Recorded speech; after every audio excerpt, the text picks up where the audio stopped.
Padre, te pedimos que nos dé revelación a través de tu Espíritu, Señor. Abre nuestros ojos como ora nuestro hermano Pablo aquí en esta misma carta que vamos a estudiar, para que entendamos la grandeza, la riqueza de tus bendiciones y de tu favor y de tu amor hacia nosotros, Señor. En el nombre de Cristo Jesús. Amén. En Efesios capítulo 1 estamos estudiando y la semana pasada terminamos más o menos en el versículo 5 o 6. Vamos a leer ahí. Dice: en amor, según nos escogió en Cristo, en Él, antes de la fundación del mundo, para que fuésemos santos y sin mancha delante de Él, delante de Dios. En amor, habiéndonos predestinado para ser adoptados hijos suyos por medio de Jesucristo, según el puro afecto de su voluntad. Según el puro afecto, en otras palabras, según su plácito, beneplácito, como dice otra versión, o según su voluntad. Esta ha sido la voluntad de Dios desde siempre. La voluntad de Dios desde siempre ha sido el tener un recipiente, un depósito, un receptor del amor de Dios. Volviendo a la historia, a la eternidad, cuando antes de que existiera nada, existía Dios. Dios siempre ha existido. Dios el Padre, Dios el Hijo, Dios el Espíritu Santo. Dios el Padre ama al Hijo, Dios el Padre ama al Espíritu Santo, el Hijo ama al Espíritu Santo, el Hijo ama al Padre, el Espíritu Santo ama a Dios, al Padre, el Espíritu Santo ¿por qué? Porque Dios es amor. Sin embargo, para que el amor sea amor, necesita tener a alguien que reciba ese amor. Y es por eso que desde antes de la creación del mundo, Dios ya nos tenía en su corazón de formar para sí, escoger para sí una esposa para el Hijo, para el Cordero, capaz de recibir ese amor y de amar al mundo desde siempre. Y pues de ahí de donde sacamos estas palabras como predestinado, escogido. Ahora, la palabra predestinado, yo sé que hay mucha confusión en cuanto a esto. Ahora entonces, habiendo visto esto como introducción, ¿qué tiene que ver aquí la palabra predestinado y escogido? Un poco más adelante usa la palabra escogido, que más o menos se usa en el mismo contexto y significa lo mismo. Y voy a tratar de explicarlo rápidamente, no quiero pasar mucho tiempo en esto, porque como digo, son temas que no deberían asustarnos ni quitarnos de nublar nuestra vista que está puesta en Cristo. Pero más o menos la palabra redención viene de la palabra griega apolutrosis, y Pablo lo menciona por lo menos 3 veces en la epístola, en la carta a los Efesios, y quiere decir literalmente comprado, volver a comprar, pagar un precio por la vida de una persona. Y eso es la redención. Cristo Jesús pagó un precio por nosotros en la cruz del Calvario, y por ese precio que Él pagó, nos volvió a comprar. Éramos suyos desde el principio, éramos suyos desde antes de la creación del mundo. Sin embargo, cuando Adán pecó contra Dios, se rebeló contra Dios, vendió, por así decirlo, se vendió al señorío de Satanás y pasó a ser miembro del reino de Satanás y a ser controlado por Satanás.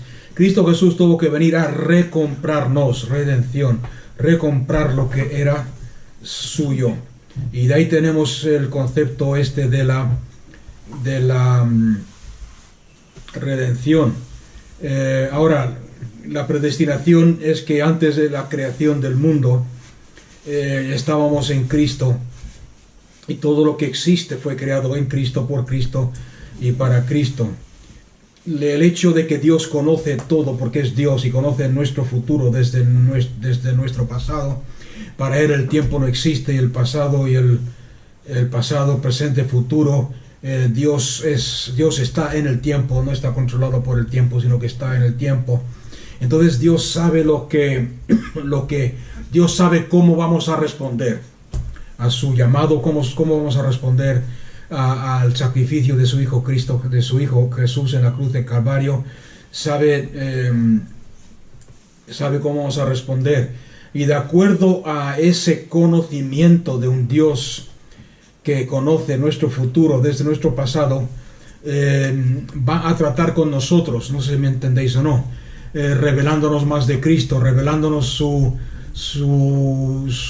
que hemos estudiado en los primeros versículos de Efesios. Hemos sido bendecidos, no sé si os acordáis de esto, hemos sido bendecidos con toda bendición en los celestiales. Sabe como sabe desde antes de la creación del mundo cómo vamos a responder.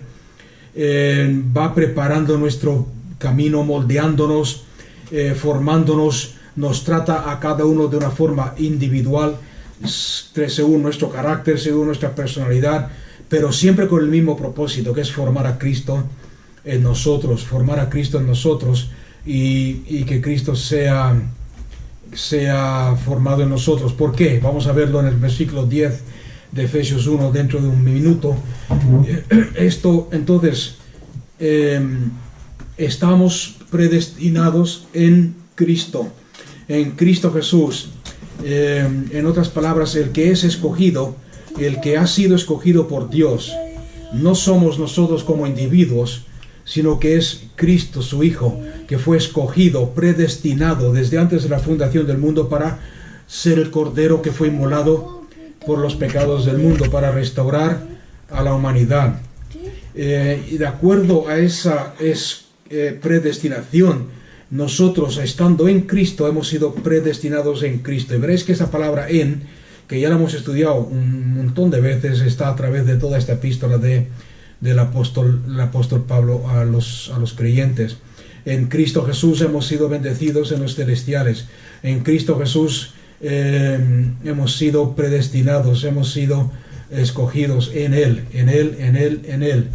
Okay, o sea que lo que quiero decir con todo esto es que no hay tal cosa como que Dios te ha escogido a ti no, que tú vas a ser salvo y tú no, que tú sí, que tú no porque eres muy feo, que tú no porque tal, ¿me entendéis o no? Sino que todos, y si estudiáis la Biblia veréis que el énfasis de la salvación está de parte de los dos. Dios pone su parte, preparando y predestinando el Cordero de Dios, que es Cristo Jesús, para que todo aquel que crea en Él sea salvo y no sea condenado.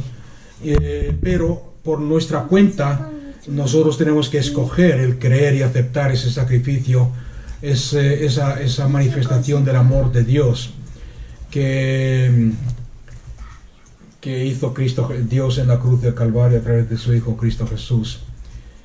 Amén. O sea que Dios lo hace, nosotros lo hacemos. Hay versículos que parecen contradictorios en la Biblia, pero si vemos el cuadro completo veremos que no son contradictorios, sino que se confirman el uno al otro y fluyen en armonía el uno con el otro. Por ejemplo, Jesús dijo: nadie viene al Padre si no es por mí. En otras palabras, nadie puede acercarse a Dios el Padre si yo no lo atraigo, si no lo llevo yo. Después en otra parte dice: porque nadie puede venir a mí si el Padre no lo trae. O sea que parece que está contradiciéndose, sin embargo vemos que es la misma cosa. Es la misma cosa. Y ok, entonces vemos esto que vemos todo este concepto. Y el tercer punto que quería mencionar es que no puede haber, aunque Dios, nadie viene al Padre si no es atraído por Cristo, nadie viene a Cristo si no es atraído por el Padre. También tenemos la responsabilidad nuestra de aceptar o rechazar el sacrificio de Cristo Jesús en la cruz del Calvario. Ahora, el hecho de que tú has aceptado el sacrificio de Cristo, el hecho de que tú estás creyendo en Cristo, el hecho de que cuando alguien te habló de Cristo, aunque a lo mejor te resististe o al principio no querías saber nada, pero ahora sí estás ahí creyendo, es precisamente porque el Padre te atrajo a Cristo, Cristo te reveló al Padre y te atrajo al Padre. ¿Me entendéis o no? Y antes de la creación del mundo estabas en Cristo, y Cristo pagó el precio para restaurar tu relación con el Padre. Es una palabra predestinación que no está precisamente enfocada en individuos como enseñan algunos, sino en general. Los creyentes, el cuerpo de Cristo, todos los que están en Cristo, etcétera, etcétera. O sea que eso tiene que quedar claro en tu vida, y no dudes nunca ni tengas temor de que si escuchas por ahí gente hablar de predestinación, no dudes nunca o tengas miedo o pienses de que soy yo predestinado o no lo soy, fui escogido o no fui escogido. Todas esas cosas no las permitas en tu mente ni en tu vida, porque no son de Dios. Tú estás en Cristo. Ok, versículo 6 dice: ¿para qué fuimos entonces escogidos? ¿Para qué fuimos adoptados hijos suyos? Esta palabra adoptados viene de un término romano del gobierno romano, de los tiempos romanos. Y cuando nos habla de adoptados, está hablando de hijos maduros, ¿ok? O sea que aquí habla de hijos maduros, no de niños pequeños. Hay dos palabras en griego, hay dos palabras que se traducen en español como hijos. Y uno de ellos está hablando de hijos inmaduros, hijos pequeños, infantes, recién nacidos. Y la otra es la palabra huios, que es esta, que quiere decir hijos maduros. Entonces aquí dice: hemos sido adoptados como hijos maduros. Hijos en los tiempos de los romanos, un hijo maduro era un hijo que podía tener responsabilidades, un hijo que el padre podía dejarlo encargado de sus bienes. Un hijo maduro era alguien responsable, que el padre podía irse de viaje. De hecho, la Biblia, las enseñanzas de Cristo están llenas de ejemplos de estos. El padre el dueño de la casa, el señor de la casa, el padre podía irse de viaje a negociar y podía dejar a su hijo maduro encargado de los terrenos, de la finca, de las propiedades, de los siervos, de la cosecha, de lo que fuese, sabiendo que el hijo iba a hacer y a cumplir la voluntad del Padre. Un hijo maduro es aquel que conoce la voluntad del Padre, es aquel que representa al Padre, es aquel en quien el Padre puede confiar. Y aquí está usando esa palabra: adoptados como hijos maduros por medio de Cristo Jesús, según su voluntad. ¿Para qué? Para alabanza de la gloria de su gracia, con la cual nos hizo aceptos en Cristo Jesús el amado. O sea que somos hijos de Dios para alabanza de la gloria. Fuimos creados para alabanza de Dios, para gloria de Dios. El versículo 7: en quien tenemos redención. En Cristo Jesús tenemos la redención por su sangre, el perdón de pecados, según las riquezas de su gracia. Una vez más vemos esta palabra gracia. ¿Qué quiere decir la palabra gracia? La hemos visto antes: para alabanza de la gloria de su gracia, redención por su sangre, según la riqueza o la grandeza de su gracia. ¿Qué quiere decir esta palabra gracia? Quiere decir que nada de lo que tú hagas te mereces lo que hemos estudiado hasta ahora en Efesios. Ninguna obra que tú hagas, ningún esfuerzo por tu parte te hace más o menos merecedero de las bendiciones con las cuales hemos sido bendecidos en Cristo. Nada de lo que tú hagas o ningún esfuerzo te hace merecedero de ser adoptado hijo de Dios. Nada de lo que tú hagas te hace merecedero de ser perdonado y redimido, sino que es todo por la riqueza, la grandeza de su gracia, por la gracia de Dios.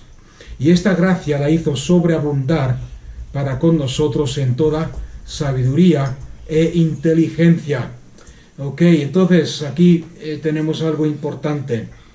A través de la redención tenemos el perdón de nuestros pecados, tenemos liberación espiritual, tenemos una restauración de nuestros derechos como hijos de Dios, adoptados, de andar en relación con Dios. Tenemos paz, tenemos amor, tenemos una vida nueva, tenemos comunión con los santos y comunión con Dios, tenemos aceptación somos aceptados por Dios el Padre. Todo esto es por gracia. Nada de lo que tú hagas, ningún esfuerzo va a hacer que seas más aceptado o menos aceptado por Dios. La seguridad, la esperanza, la victoria en medio del conflicto contra Satanás y las fuerzas del mal. Todo eso fue redimido cuando Cristo Jesús pagó el precio por ti, por su gracia, derramando su sangre por nosotros en la cruz del Calvario.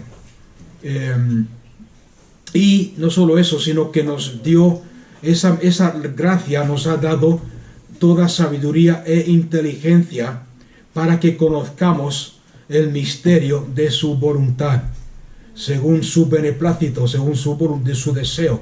Esa palabra beneplácito, deseo, quiere decir deseo. Ese deseo se propuso Dios en sí mismo cumplirlo en Cristo Jesús. O sea que si andamos en relación con Dios, si andamos en relación con Dios y buscamos a Dios sinceramente con todo nuestro corazón, lo vamos a hallar. Él se va a revelar a nosotros, Él se va a manifestar a nuestras vidas. No hay tal cosa como un creyente, sí lo hay, pero no debería haberlo. No debería haber tal cosa como un creyente que no conozca la voluntad de Dios, que no conozca el por qué Dios lo tiene aquí en la tierra, que no conozca el propósito de Dios, o que no debería haberlo.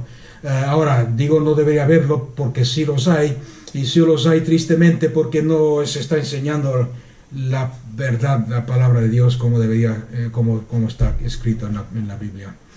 Entonces tenemos aquí que por medio de la gracia de Dios nos ha dado toda sabiduría e inteligencia para poder conocer el misterio de su voluntad, según su deseo. Esta voluntad se la propuso Dios el Padre en sí mismo, a cumplirla a través de Cristo. El versículo 10 nos dice cuál es esa voluntad, cuál es la voluntad de Dios, cuál es el deseo de Dios, cuál es el plan de Dios. En el versículo 10, de reunir todas las cosas en Cristo, en la dispensación del cumplimiento de los tiempos, así las que están en los cielos como las que están en la tierra. Aquí tenemos otra palabra rara, es la palabra dispensación. La palabra dispensación simplemente quiere decir tiempos, ¿ok? O tiempo. Dios, normalmente la historia de la Biblia, de los santos de la Biblia, la historia de la Biblia está dividida en dispensaciones.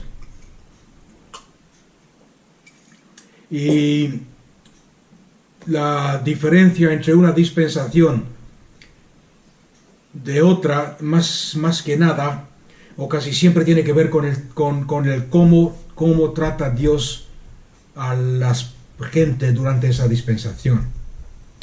Para que me entendáis bien, ahora mismo hay por lo menos 7 dispensaciones en la Biblia, pero ahora hay 2 que sobresalen, que son las que siempre hemos estudiado, que es la dispensación de la ley y la dispensación de la gracia, o mejor dicho, más bíblico, la dispensación de la iglesia, que es la que estamos viviendo ahora. La dispensación de la ley terminó con Juan el Bautista, terminó cuando Cristo Jesús vino, ¿ok? Juan el Bautista lo reconoció, dio testimonio de él. Jesús mismo fue el que dijo, porque los profetas, Moisés y los profetas fueron hasta Juan el Bautista. Juan el Bautista fue el último de los profetas del Antiguo Pacto. De Juan el Bautista para adelante tenemos a Cristo Jesús, Dios hablándonos directamente, como dice Hebreos, a través de Cristo, y la dispensación de la iglesia. El día de Pentecostés nació la iglesia, y estamos viviendo en la dispensación de la gracia, o de la iglesia, donde la iglesia debería estar manifestando a Cristo, debería estar manifestando su gloria, debería estar manifestando su reino, el reino de Cristo, predicando y proclamando el reino de Cristo, estableciendo el reino de Cristo, etcétera, haciendo las obras de Cristo, glorificando a Cristo. Cuando terminen todas estas dispensaciones, el plan de Dios en el cumplimiento de los tiempos, reunirlo todo bajo la cabeza y la autoridad de Cristo Jesús. Las cosas que están en los cielos como las que están en la tierra, bajo la autoridad de Cristo Jesús. En otras palabras, todo los Israel, si queréis verlo de esta forma, Israel, que ahora mismo está, no aceptan a Cristo Jesús como el Mesías, estoy hablando en general, no aceptan a Jesús como el Mesías y no están desechados. Romanos, Pablo nos dice, y Hebreos también, que no han sido desechados por Dios, pero están ahí a un lado. Dios está obrando en sus vidas, está cumpliendo ciertas profecías en ellos y a través de ellos, pero están ahí a un lado, porque ahora Dios está trabajando con la iglesia, la dispensación de la iglesia. Vendrá un tiempo cuando la iglesia y los Israel estarán unidos en Cristo como la cabeza, un nuevo hombre. Las naciones que se han rebelado contra Dios, los cielos y la tierra, en el segundo día de la creación, Dios, dice la Biblia, que Dios separó los cielos de la tierra. Hubo una separación entre los cielos y la tierra, volver a unirse bajo la autoridad de Cristo. O sea que esto es lo que es el propósito de Dios. El propósito de Dios, reunir todas las cosas en Cristo. Cristo como la cabeza, Cristo como la cabeza sobre todo. Cuando toda la confusión será terminada, cuando todas las dificultades y los problemas serán acabados aquí en la tierra, cuando todo lo que no tiene sentido aquí en este mundo tendrá sentido porque lo veremos a través de Cristo. Cuando toda relación con Dios será restaurada, y ese es el propósito de Cristo, de Dios en Cristo Jesús. Y es por eso que Dios mandó a su Hijo a morir por nosotros, para redimirnos, trasladarnos a su reino, hacer de nosotros el cuerpo de Cristo. Él es la cabeza, para que aprendamos en esta tierra. Hay muchos creyentes que creen que cuando estemos allá en el cielo, entre comillas, cuando estemos allá en el cielo todo va a ser perfecto, y todo lo que no hemos aprendido a vivir o a entender aquí en la tierra, en la palabra de Dios, será revelado, y estaremos todos a un mismo lugar. Ahora, yo soy de los que creo que eso no es así. Seremos glorificados, tendremos un cuerpo glorificado y transformado, sí, pero la Biblia, yo cuando leo la Biblia veo y entiendo a través de ella, de que aquí en esta tierra estamos para vivir las realidades del cielo, no cuando estemos en el cielo. No sé si alguien me ha entendido. Para aprender a vivir en victoria, a vivir en fe, a vivir en la autoridad que Cristo nos ha dado, a vivir como el cuerpo de Cristo, a vivir reconociendo que todos nuestros enemigos, los enemigos de Dios, están debajo de nuestros pies, a vivir en triunfo, a vivir, etcétera. Por eso Cristo Jesús, cuando, lo voy a resumir en unas pocas palabras. Cristo Jesús, como he dicho en otras ocasiones, no vino específicamente para morir por tus pecados, para perdonar tus pecados, para que algún día llevarte al cielo. Él vino para traer el cielo y hacerlo realidad en ti, aquí en la tierra. No sé si alguien me ha entendido o no.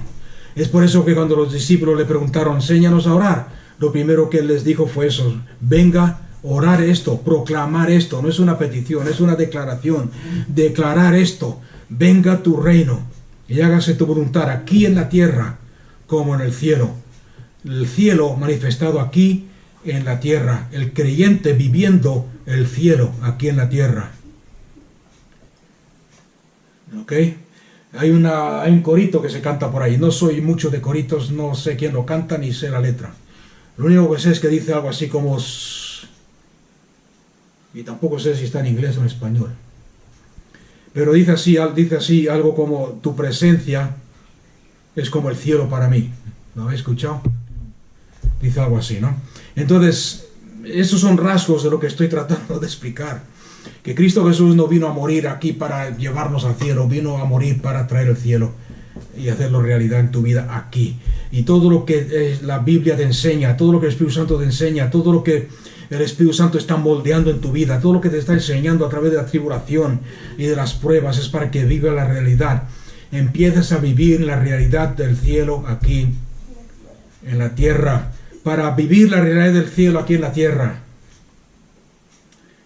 Amén. Aleluya.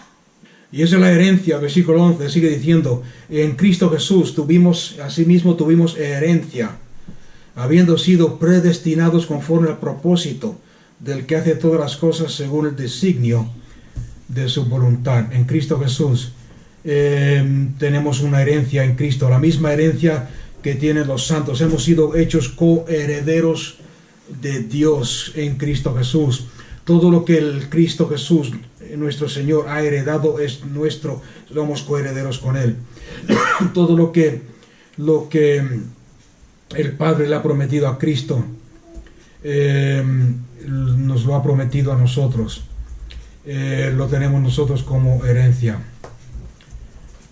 Amén. El versículo 12, a fin de que seamos para la alabanza de su gloria. Nosotros que primeramente esperábamos en Cristo, en Él también vosotros, habiendo oído la palabra de verdad. Aquí te está hablando a ti, el evangelio de vuestra salvación, y habiendo creído en Él, fuisteis sellados con el Espíritu Santo de la promesa. Aquí una vez más tenemos el escogido, el predestinado, si queréis llamarlo así, en Cristo Jesús. Fuimos creados, somos hechos hijos adoptados de Cristo, fuimos redimidos, fuimos salvados, fuimos bendecidos con toda bendición. Hemos sido puestos en Cristo para alabanza de su gloria, para exaltar su nombre, para que las potestades de las tinieblas vean la multiforme grandeza del amor y de la gracia de Dios, para que los ángeles aprendan de nosotros.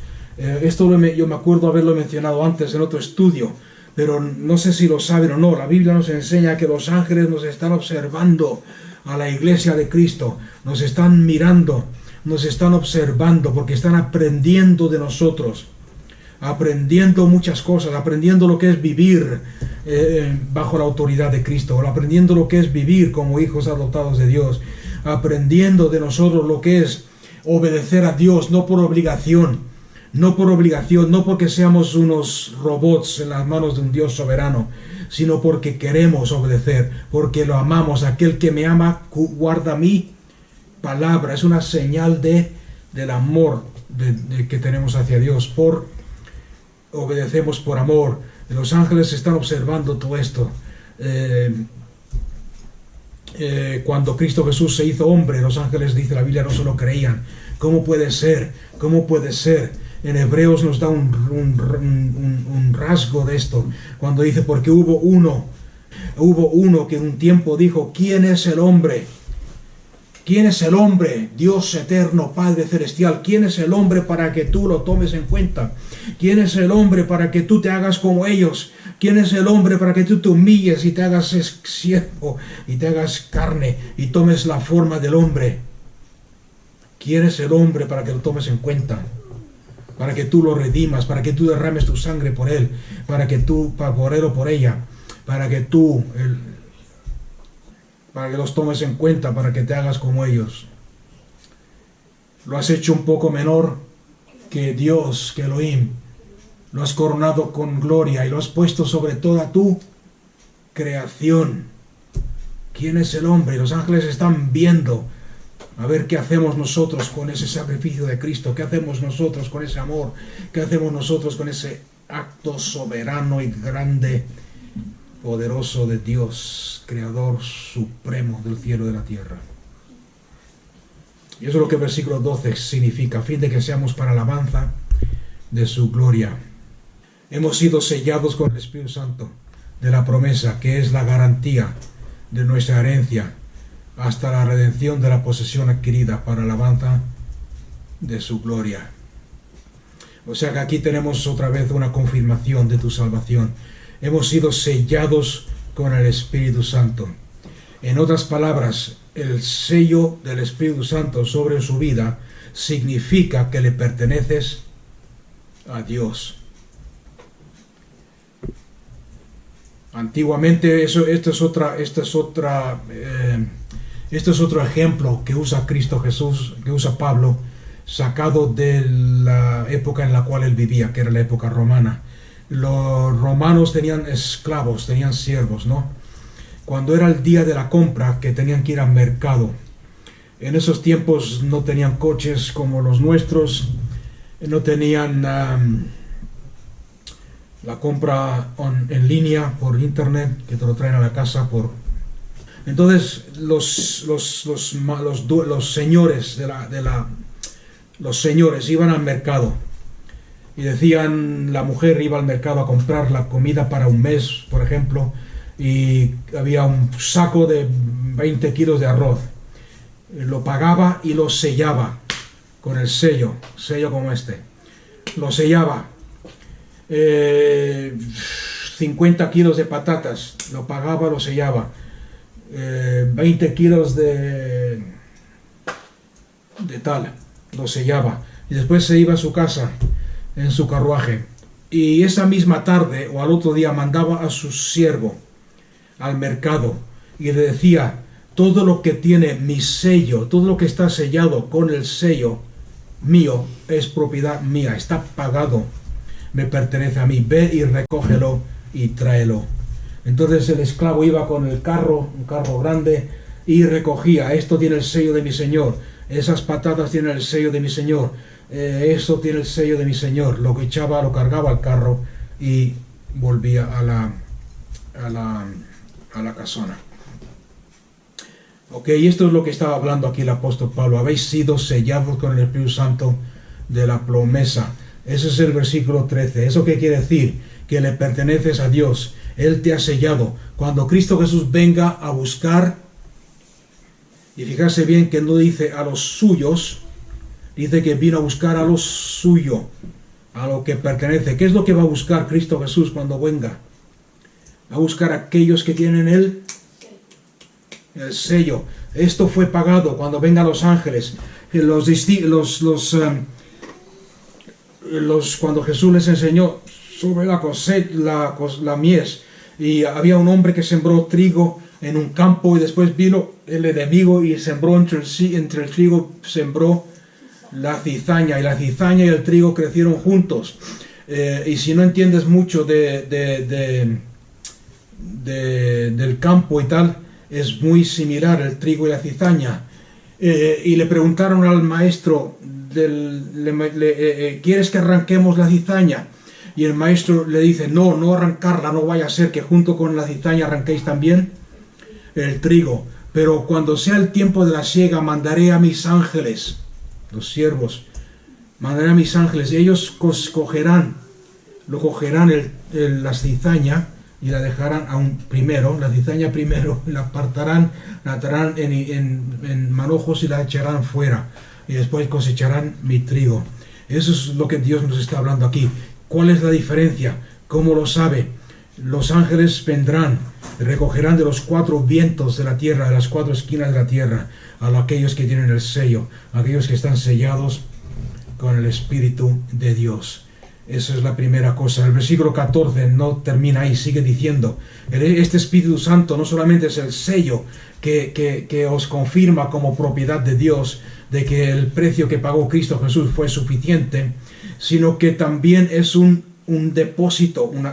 En la Reina Valera dice que el Espíritu Santo es las arras de nuestra herencia, hasta la redención de la posesión adquirida, hasta que lleguemos. Es un depósito, es un depósito que te garantiza lo que hemos hablado antes, que todo lo que hay en el cielo es tuyo. En esta vida presente puedes gozar de ellos. Es un depósito, es un primer pago, por así decirlo. El primer pago cuando compras algo. Esto no sé si lo entendéis o no, pero cuando compras algo a plazos, pagas el primer pago, pagas el depósito, te lo llevas a tu casa. Pongamos que te compras un televisor de esos de 64 pulgadas para ver el partido del Barça esta noche, y vale 2.000 euros, pero no llevas 2.000 euros en el bolsillo, das un depósito y te lo llevas a tu casa. Mientras vas pagando lo que debes, ¿ok? No es un ejemplo muy bueno, pero para que me entendéis, puedes gozar de la televisión, ¿sí o no? No la traes a tu casa y le dices, no voy a sacarla de la caja, no voy a sacarla del paquete hasta que no pague todo, sino que la sacas, la enchufas, la conectas, la programas y gozas de ella. ¿Por qué? Porque has pagado el primer pago, el depósito, hasta que llegue el momento de adquirirla por posesión completa, totalmente tuya. ¿Ok? Y es lo que está diciendo aquí el apóstol Pablo. Cristo Jesús nos ha sellado con su Espíritu y ha pagado el primer plazo. Y eso quiere decir que desde ahora hasta que llegue el día que lo veamos tal como Él es, cuando Cristo se manifieste, lo veamos tal como Él es y seamos transformados a Él, a su imagen, tal como Él es, podemos gozar de esos beneficios porque Dios ya ha pagado el primer plazo, la entrada, el depósito. Podemos gozar del cielo, podemos gozar de la presencia de Dios, podemos gozar de su salvación, podemos gozar de sus beneficios, podemos gozar de todo lo que Él nos ha prometido, podemos gozar de todo lo que hay en el cielo. Amén. Y todo esto es parte del propósito y parte de la razón del Espíritu Santo. Sellarnos como posesión de Dios y darnos la habilidad de gozar de lo que hay en el cielo aquí en esta vida. Ok, y todo lo que vemos, todo lo que podemos, todo lo que recibimos o gozamos de Dios aquí en esta vida es podríamos decir, es un anticipo de nuestra herencia y de nuestra recompensa eterna en la presencia de Dios. Ahora, yo sé que esto es difícil de entender y es por eso que el apóstol Pablo, como dijimos el sábado pasado, hace unas oraciones por la iglesia. Y en el versículo 15 empiezan estas oraciones. Por esta causa también yo, habiendo oído de vuestra fe en el Señor Jesús y de vuestro amor para con todos los santos, no ceso de dar gracias por vosotros, haciendo memoria de vosotros, en mis oraciones, para que el Dios de nuestro Señor Jesucristo, el Padre de gloria, os dé espíritu de sabiduría y de revelación en el conocimiento de Cristo. Acordarse que la vida eterna, como dice el apóstol Juan, la vida eterna no es religión. La vida eterna no es cumplir con ciertas reglas y reglamentos y ordenanzas. La vida eterna no es esfuerzo tuyo. La vida eterna, según el apóstol Juan, ¿qué es? ¿Qué es la vida eterna? El que conozcan al Padre, el que conozcan al Hijo y al Padre que lo envió. Esto es la vida eterna. Y esto es lo mismo. El apóstol Pablo hace reflejo de eso aquí cuando dice, para que el Dios de nuestro Señor Jesucristo, el Padre de gloria, os dé espíritu de sabiduría y de revelación en el conocimiento de Cristo.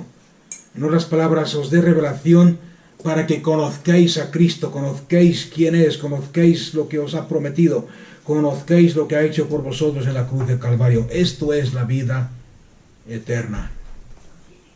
Alumbrando los ojos de vuestro entendimiento, para que sepáis cuál es la esperanza a que Él os ha llamado.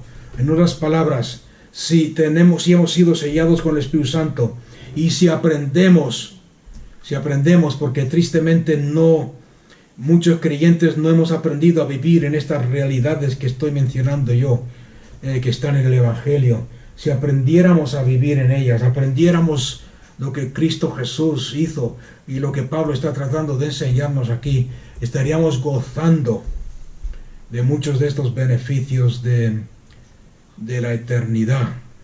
Aquí dice, para que vuestro entendimiento sea abierto y sepáis cuál es la esperanza a la cual eso os ha llamado, y cuáles las riquezas de la gloria de la herencia. Aquí cambia un poco, ya no es la herencia tuya, ahora es la herencia de Dios. ¿Y cuáles son las riquezas de la gloria de su herencia en los santos? En otras palabras, ¿qué es lo que recibe Dios? ¿Qué es lo que recibe Dios en respuesta al precio que Él pagó por nosotros en la cruz del Calvario? ¿Qué es lo que recibe Él? ¿Qué es lo que Él se merece de nosotros? ¿Y cuál la supereminente grandeza de su poder para con nosotros los que creemos, según la operación del poder de su gracia? Ok, quiero que veamos aquí unas cosas. En primer lugar, el apóstol Pablo, estas oraciones que el apóstol Pablo, resumiéndolas un poco, lo que está diciendo es que hay algo mucho, que hay mucho más. Está diciendo, iglesia, Cristo Jesús murió por vosotros, Cristo Jesús os redimió, Cristo Jesús perdonó vuestros pecados, tenéis garantizado el cielo, si queréis decirlo así, porque habéis sido sellados con el Espíritu Santo, pero hay mucho más. La vida cristiana no se limita a eso, la vida cristiana no es solamente eso, no es solamente saber que Cristo te redimió, saber que Él te perdonó, saber que tienes garantizado el cielo porque Él te ha sellado con su Espíritu. Está diciendo es mucho más, y por eso yo le doy gracias a Dios por vuestra fe, porque lo habéis aceptado como Salvador, pero también le pido a Dios que abra vuestro entendimiento, que abra vuestros ojos, que os dé sabiduría para que entendáis de que hay mucho más en Cristo Jesús, de que hay gloria, de que hay poder, de que hay el poder de su Espíritu, que el Espíritu Santo mora en nosotros. El versículo 19 y 20, por ejemplo, y cuál la supereminente grandeza de su poder para con nosotros los que creemos. El poder de Dios obrando a favor nuestro, según la operación del poder de su fuerza es su poder, la cual operó en Cristo, el mismo poder que levantó a Cristo Jesús de entre los muertos y lo sentó a la diestra de Dios el Padre en los celestiales. Ese mismo poder, ese mismo Espíritu está obrando en ti y en mí. O sea que es mucho más que simplemente ser salvos. Y eso es lo que Pablo está orando. Señor, dales a entender, dales a conocer, Padre, de que el cristianismo, de que mi propósito, de que mi llamado, de que mi sacrificio es mucho más que sellarlos y que algún día se vayan al cielo. Hay mucho más. Hay gloria aquí en esta tierra, poder, el mismo Espíritu, el mismo poder que lo operó en Cristo Jesús, resucitándole de los muertos y sentándole a la diestra de Dios en los celestiales. Sobre todo principado, fijarse bien lo que estamos leyendo, sobre todo principado y autoridad y poder y señorío, y sobre todo nombre que se nombra, no solamente en este siglo, en el siglo en el cual Pablo estaba escribiendo, primer siglo, sino también en el venidero, siglo XXI, y sometió todas las cosas bajo sus pies, y lo dio por cabeza a Cristo Jesús, lo dio por cabeza sobre todas las cosas a la iglesia. La iglesia es su cuerpo, y no solamente es su cuerpo, sino que la iglesia, ¿qué dice aquí? Es la plenitud de aquel que todo lo llena en todo. Y esto es para este mundo, acordarse que esto es para este mundo, no para el futuro. Está hablando de este siglo. Cristo Jesús, todo lo que hizo Cristo Jesús en la cruz del Calvario es para mucho más que simplemente perdonar tus pecados y llevarte al cielo. El propósito de Dios en redimirnos y en hacernos su cuerpo, hacernos su iglesia, Él es la cabeza sobre el cuerpo, y sometió bajo el cuerpo, que son los pies de Cristo, todo nombre que se nombra, todo principado, toda autoridad, todo poder, todo señorío. ¿Con qué propósito? Para que la plenitud, ¿qué quiere decir plenitud? Plenitud quiere decir completo, pleno. algo que está lleno, algo que está completo, la llenura de Dios, todo de Cristo. Fíjense bien lo que estamos viendo, la plenitud de Dios lo llene todo en todo. ¿A través de quién y cómo? A través de la iglesia, la cual es su cuerpo. La iglesia es su cuerpo, la plenitud. En otras palabras, cuando yo me junto con el hermano que cree como la palabra de Dios, cuando me junto con Antoñita, cuando me junto con el otro, cuando me junto con la otra, cuando me junto con creyentes, y estoy hablando aquí, y lo repito, porque estoy estudiando el libro de Apocalipsis y lo estoy viendo cada vez más claro. Que hay dos iglesias en el mundo.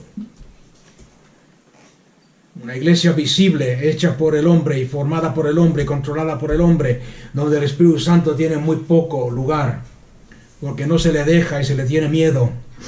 Y más que nada es el hombre tratando de qué sé yo, de hacer cosas para Dios, cuando Dios nunca nos ha pedido que hagamos cosas para Él, sino que nos ha pedido que hagamos sus cosas.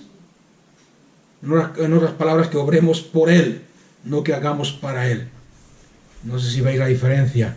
Cuando aquellos que son de un mismo sentir, y no estoy diciendo que somos perfectos o que yo sea perfecto y que lo sepa todo, muy lejos de esa verdad, de esa realidad, de eso.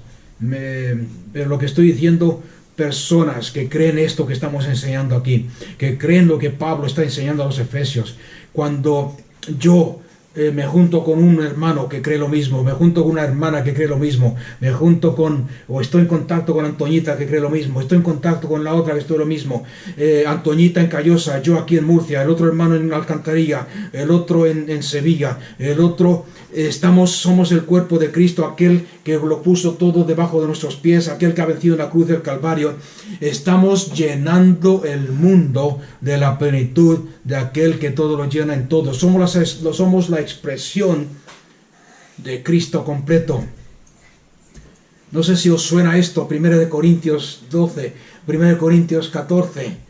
Somos un cuerpo con muchos miembros, y cuando cada miembro está unido por el Espíritu Santo, el cual hemos estudiado un poco hoy, es cuando se manifiesta la plenitud de Cristo. Yo glorificando a Dios, el otro glorificando a Dios, el otro exaltando a Dios, el otro tomando autoridad, sobre todo principado, autoridad y poder, el otro. Entonces no hay plaga, no hay pandemia, no hay enfermedad, no hay gobierno, no hay principado, no hay señorío, no hay leyes hechas por las manos humanas que puedan resistirse a la iglesia. Ahora el problema, ¿por qué aumenta las tinieblas? ¿Por qué aumenta el anarquismo dentro del gobierno? ¿Por qué el gobierno establece leyes que no están de acuerdo con Dios? El Salmo 2 dice bien claro, hace una pregunta al escritor: ¿por qué se amotinan, oh Dios santo y poderoso? ¿Por qué se amotinan las naciones y los reyes y los gobernantes contra ti? Haciendo planes, diciendo vamos a dejar a Dios a un lado, vamos a despojarnos de Él, vamos a rebelarnos contra su señorío. No queremos saber nada de Dios, que es lo que están haciendo hoy en día en muchos países del mundo. Aquí en España se ve más claro que el agua. Y sin embargo Dios en el cielo se ríe. ¿Por qué se ríe Dios? Dice, y Dios, el Dios Todopoderoso, está sentado sobre el trono y se ríe de ellos. Porque Él es el que quita y pone reyes. Y no solamente porque Él es el que quita y pone reyes, sino que las naciones, pídenme, le dice a su Hijo. Pídenme, le dice al cuerpo de Cristo. Pídenme, le dice a la iglesia. Acordarse que hemos estado hablando de herencia. Pídeme y te daré las naciones por herencia. Dios se ríe. ¿Por qué se ríe Dios? Porque nosotros, el cuerpo, la iglesia, como quieras llamarlo, somos la totalidad, la plenitud de aquel. Imaginárselo, porque Dios en su corazón tiene a la iglesia, tiene esto grabado en su corazón. Y está diciendo gobiernos, señoríos, y tú presidente, y tú otro, y tú quieres quieres renegar contra Dios, quieres alejarte de Dios y no te das cuenta que el cuerpo de Cristo está en todo lugar, que el poder de Cristo está en todo lugar, que la iglesia de Cristo, el cuerpo de que estáis bajo los pies de la iglesia, que estáis bajo los pies del cuerpo, que la gloria y el poder, el mismo Espíritu que levantó a Cristo Jesús, está actuando y obrando y activo en aquellos que son el cuerpo, aquellos que creen. Que el momento que se den cuenta de esta revelación, y por eso Pablo dice, Señor, abre nuestros ojos, abre su entendimiento, abre sus ojos para que lo vean, Señor.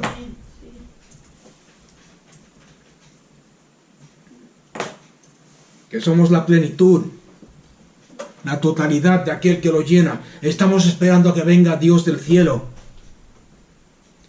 Y la Biblia dice bien claro, no esperar a que venga Dios del cielo, ni hacerlo subir de abajo, porque está en tu corazón.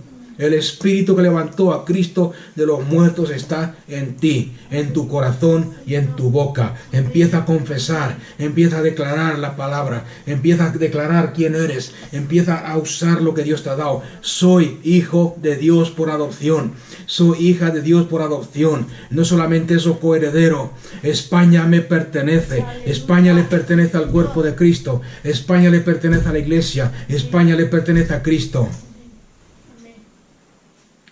Pero mientras estemos atemorizados, uy, qué decisiones más malas, ¿a dónde va a llegar esto? Y mira lo que han dicho ahora, y mira lo que han decidido, y mira lo que van a hacer, y mira el sistema educativo, y qué va a pasar con nuestros hijos, y qué va a pasar con... Nos dejamos atemorizar, nos dejamos dominar por el Dios de este mundo, que es el Dios del temor y de la mentira. Ahora, no estoy diciendo que por creer, no estoy diciendo que por creer lo que estoy enseñando ahora te vas a liberar de la persecución. No. Por eso os he pedido, os di tareas la semana pasada, os dije leer la historia de Perpetua y de su amiga.